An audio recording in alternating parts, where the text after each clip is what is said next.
What is up, everybody? Welcome back to Dudes Who Bet Daily, August 12th, 2022. We've got a packed show here. We're going to talk a little bit Saratoga, talk a little bit about Del Mar, talk a little bit about some preseason NFL, talk a little bit about baseball. No CFL today. Sorry, guys. Magic did not send in a pick.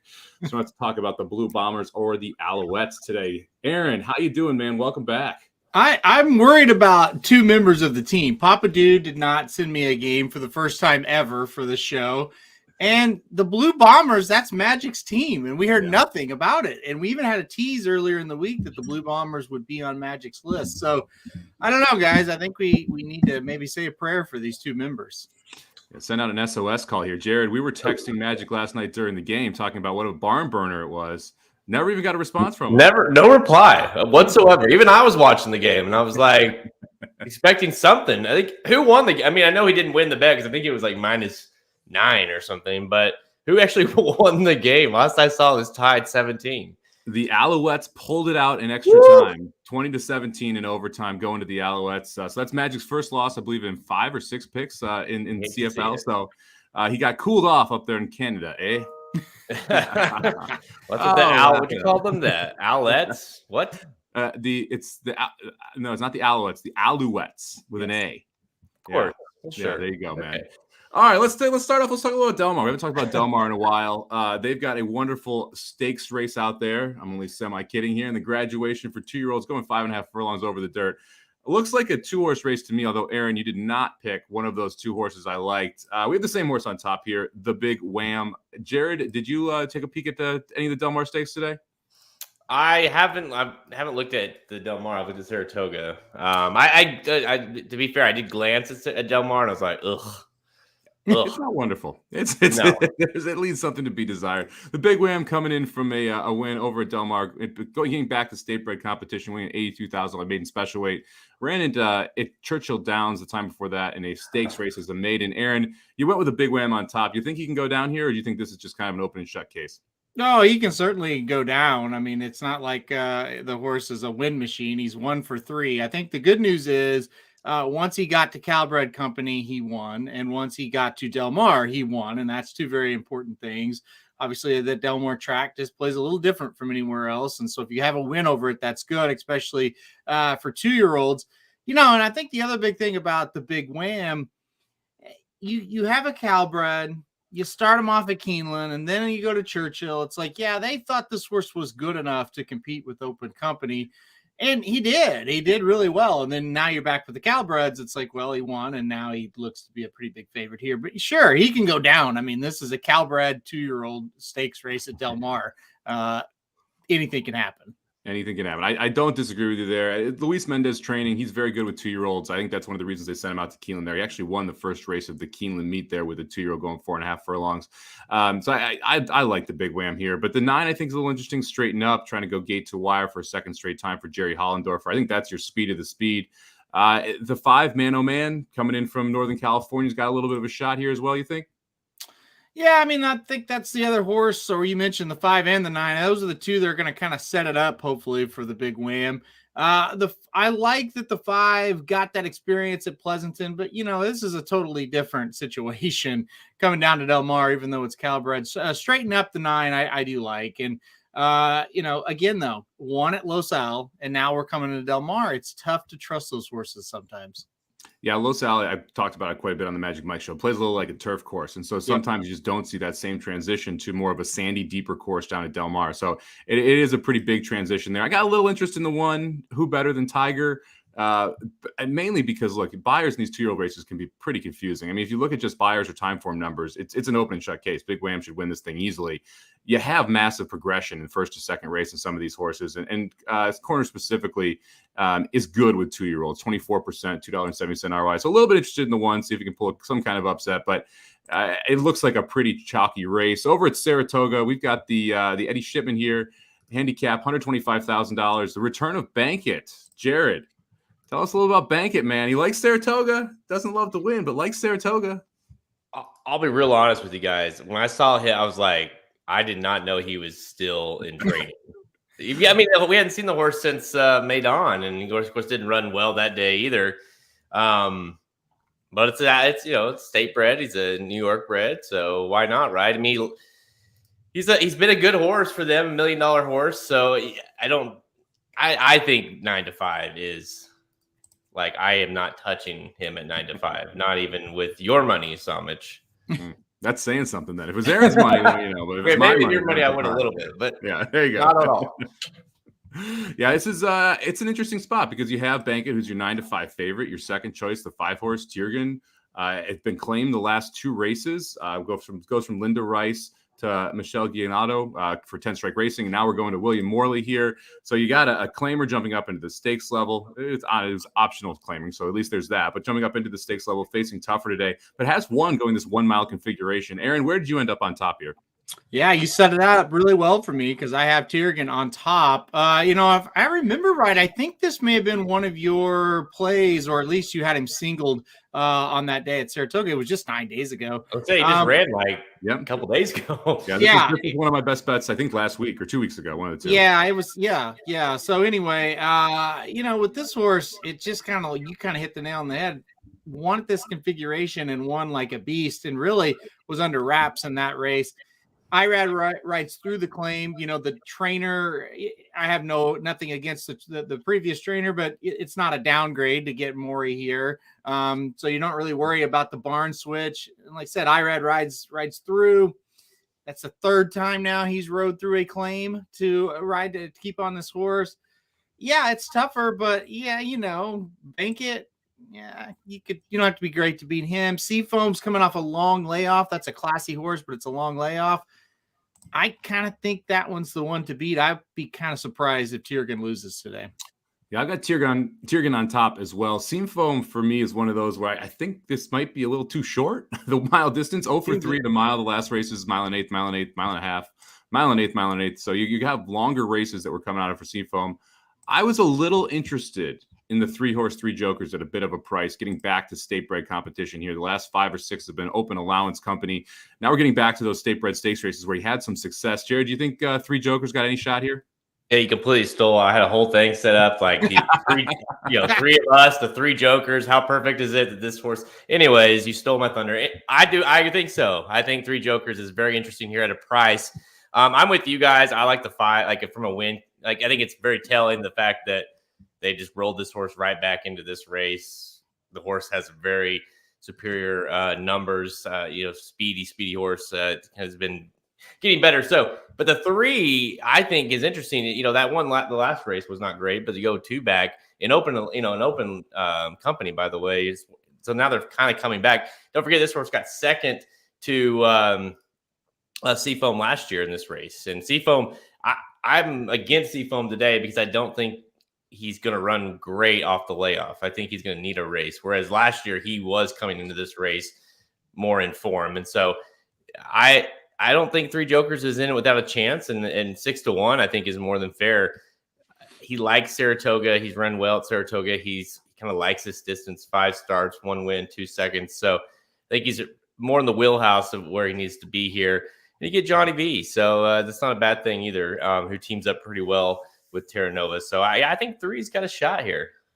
One interesting thing last year, you mentioned Seafoam won this race. It was at 1 1/8, not a mile. We're going out of the mile shoot now. And we projected going into the meet that speed was going to play very well out of that mile shoot. I feel like it's horses that are sitting right off it that have been playing better. And so I almost, you got Seafoam who should want to go to the lead. You got, I thought, quite a bit of speed in here. I think it kind of sets up well for someone like 3 jokers or even Tiergan, who's going to be sitting right off it. So Seafoam, I think, is a little bit up against it here at 9-2. Bankett at 9-5 seems, or 7-2. Bankett at 9-5 seems a little bit short. So we'll see what happens, man. It's a couple interesting state bred races here at both Saratoga and Del Mar from a stakes perspective. I've got a Del Mar play here as well. But before we get to it, let's talk a little bit about sports. Let's start with you, Aaron. You're going to the baseball diamond here, playing one of the better teams in the major leagues. You want to tell us a little about the Yankees? Yeah, it's kind of hard to believe the Yankees are minus 120 tonight in Fenway against the Red Sox, a team that just has not been very good. You think back to the last time these 2 teams played, the Yankees won 14-1 and 13-2. Now, fast forward a few weeks, you're getting minus 120 on the Yankees. It just seems like a logical bet to take them. Here's the deal, though. The Yankees are 2-8 in their last 10. They have really looked poor. And if you're just following their record, it's like, man, this team is just awful. I can say, because I did watch a couple of the games. Okay, I am in New York, and everybody's a fan up here. They played better against Seattle. They did lose 2 out of 3, but they should have won the third game of that series. They're starting to get a little heat on them, right? People are starting to get pissed. Maybe the Yankees are fading. They come in to play a rivalry game. I kind of speculated they might just be a little bored, like they're 10 games up and they were like 15 up at one time. I think they get woke up tonight in Fenway. The pitching matchup is one that the bullpens are going to get involved for both teams. Neither one of these pitchers are going to go more than 5 or 6 innings. The bullpen for the Red Sox is atrocious. Trust me, I watched them live and in person. They're not great. So I'm going to go the Yankees minus the 120. I think they get it done tonight. Yeah, I don't mind this at all. I agree with you. I think the Yankees are going to start to turn it around. Seattle's not a team they really care about playing. Now they're facing the Red Sox, and you've got the Orioles who are starting to get some buzz in that division as well. The Yankees, I think, are going to start hearing a little bit about it, get pissed off, and hopefully start mashing a little bit for you. Minus 120, not a bad price at all there. Jared, I want to go to the NFL preseason again, just running it back. A couple interesting stats today, but we'll start with your game here. Going with Philadelphia. Tell us why. No, hey, how about that 21-0 for the Ravens in the preseason? That's crazy, right? And they covered the spread again, so now they're 19-2 against the spread. They're becoming the most locked team you can play during the preseason, anyways. Regular season, forget about it. That's I'm going to make you love preseason NFL by the end of this. Do what? I'm going to make you love betting preseason NFL by the end of this 3 weeks. I'm already getting there because the problem is I'll go through my process. The problem is typically, before now it's, well, I'm looking at horses first. If I don't feel a little strong on anything, then I go to baseball, of course. Or when soccer was on, soccer would go before baseball. But now it's like NFL's just like, it's just glaring at me. I'm like, I got to do it. I got to play it. I love it. And so, I think the fact these games are tough. I'm interested in a lot of these preseason games because you've got some new look teams and kind of different changes they've been making. I think the Eagles are one of the teams that made the most off-season moves that I'm most interested in. They did obviously got the AJ Brown trade during the draft, and they got that good. Who's that guy from Georgia? The Jordan Davis, that defensive tackle they got in the first round. They made a lot of moves in the postseason or in the offseason, and it's the Jets. So you're going to get. They say that Hurts and the company are going to play a couple series, which I think is promising. So hopefully we can get some points there immediately. And anyone know who the backup is for Hurts? It's a Minshew show. Come on, boy. This guy. So at least you're going to get some action with them. And I think the depth. All kidding aside, I think the depth of the Eagles is much stronger than the Jets. I think the Jets maybe are interesting from they've been getting a lot of players, right? So I think maybe they're interesting from a starting standpoint. But as this game goes on, and you kind of saw that last night with the Ravens game, as the game goes on, it's like, okay, I think one team's clearly got more depth than the other. And I think the Eagles are that team. So I'm going to take the Eagles. It's been an interesting line because it keeps going. It's more of a pick 'em now. And so you're really just kind of picking who you think is going to win. You get a minus 105 on the Eagles at home. So I'm rolling the dice again in the preseason. Yeah, I don't hate it at all. I like the Minshew move. Like the backup quarterbacks in this are so key. You saw that again last night when you saw it specifically your game where you had the backups just kind of come out and consistently play well. You saw that in the New York game where you have Hundley come in and play the backup for the Giants versus a rookie quarterback and Zappi come in for the Patriots. I considered this game as one of my picks. Real quick, I also considered Detroit. If you want to talk about trends, Jared. Do you know Atlanta in their last, let's pull it up real quick. I think it's their last 20 games. They are 1-19 in the preseason. No, they're 0-19 in the preseason, and they are 1-18 against the spread. So they also terrible in the preseason. So if you want to take the Lions here tonight, who actually probably have an advantage, they're deeper on the defensive side of the ball. Their backups got a bunch of playing time last year in the regular season because of all the injuries.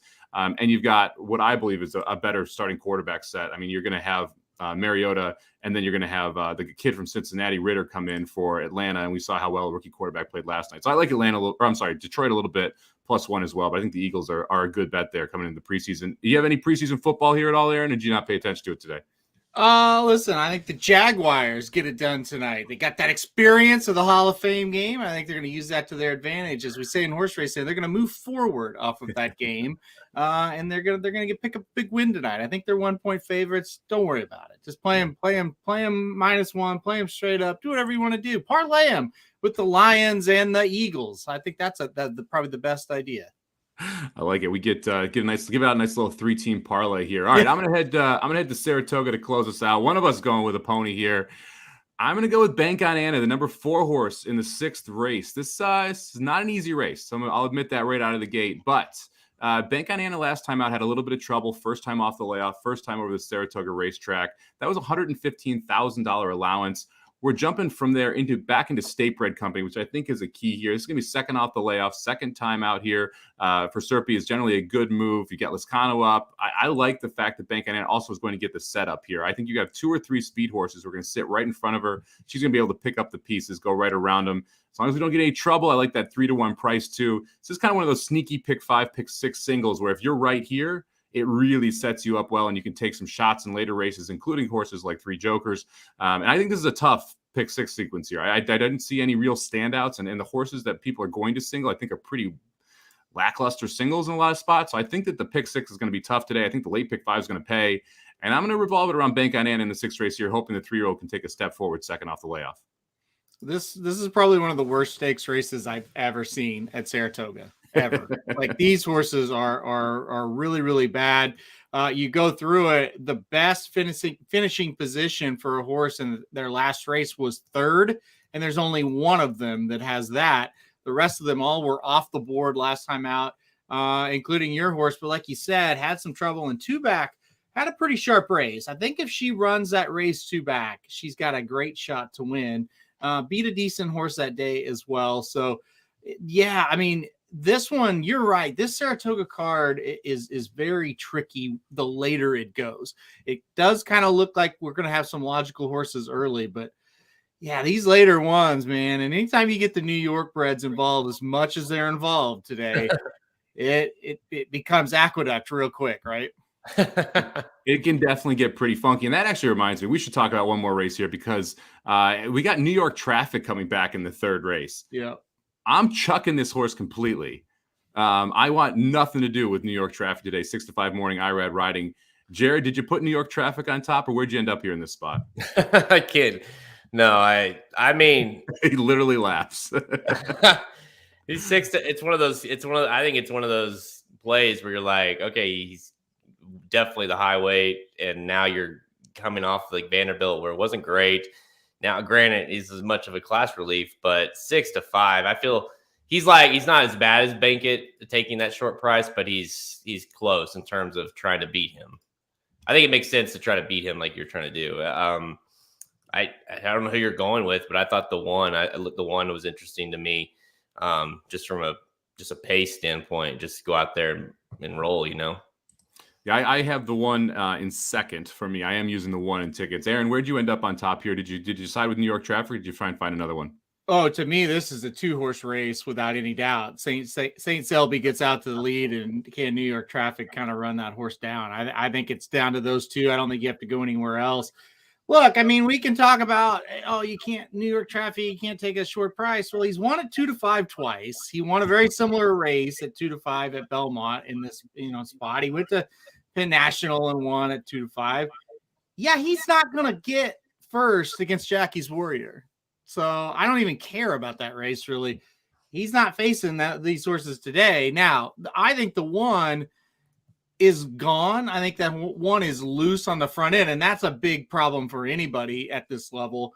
And listen, Rob Atras had been kind of quiet, but kind of got going yesterday. So 2 winners yesterday. I think the 1's really dangerous. Yeah, I had the 1 in second, but I put the 4 on top. I put my boy Tate on top simply because of pace setup. I think the 1 and the 2 burn it. I think that the 6 New York traffic is going to be sitting right off. I think my boy Tate gets the setup, and I'm hoping he's the only closer in the race and the one that picks up the pieces. But I'm 1-4 and everything. I'm trying to get around this 6 and hopefully we can get a decent price home. Anyone else that you guys liked at Saratoga, Jared?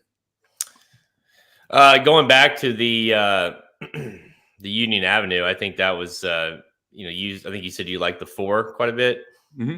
Yeah, I think I don't know. That race is dicey. I like the 3 a little bit too in that race. I don't know if you guys like the 3. A little bit similar situation with the pace standpoint that I like with the 1.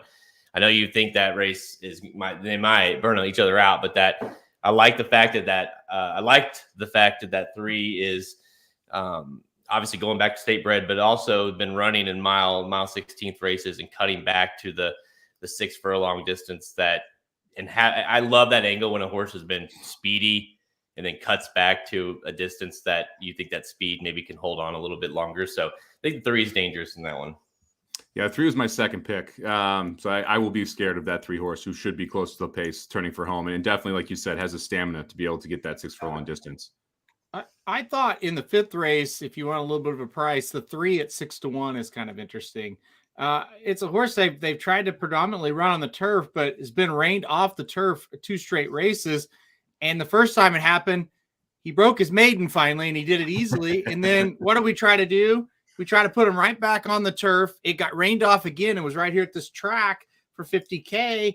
Got second and ran really, really well. Now hey, maybe we should just try to run this horse on the dirt because he's running really well on it. I thought 6-1 was interesting on that horse. I think he'll run well.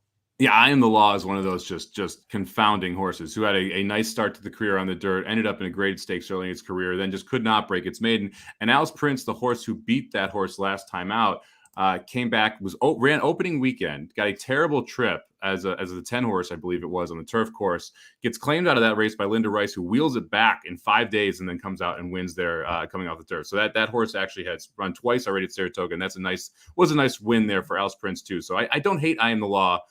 I can't ever get this horse right. And so I just stopped betting this horse about 8 races ago, and I haven't tried to dip my toes back into that pool ever since.